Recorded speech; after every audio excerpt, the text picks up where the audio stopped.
Hi, I'm Lindsey Boylan, and I'm running to represent you in Congress in New York's 10th Congressional District.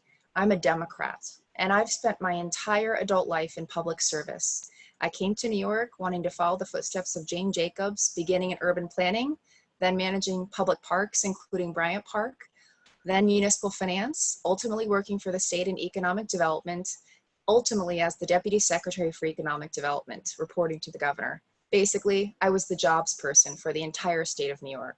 And boy, are we gonna need someone who knows how to focus on job creation in this city, in this district, after this public health crisis, because we are all struggling right now, and there is going to be another moment where we all have to come together and figure out ways to move New York forward.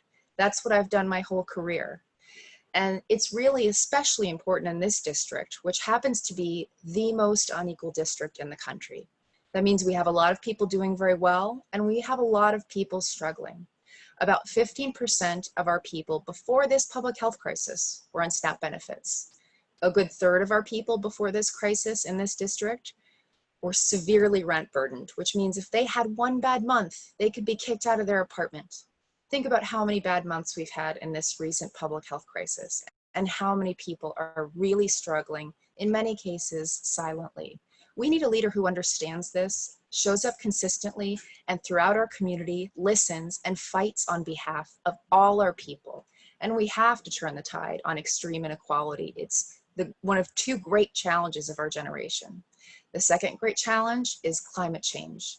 And it's a particularly important challenge for this district, which is entirely coastline from the west side of Manhattan, lower Manhattan, to lower Brooklyn.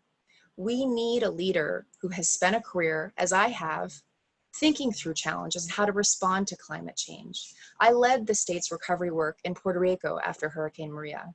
I led the state's Office of Storm Recovery, which was specifically set up to respond to and support post-Hurricane Sandy recovery. We're still doing that 7 years later. Basically, I've spent my entire career thinking about problem solving.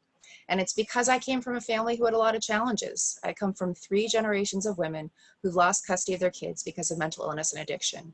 And I'm not gonna go one single day without thinking about how I can make the world better for our community, for my daughter who I'm raising here, and for everyone that I interact with. That's my real passion.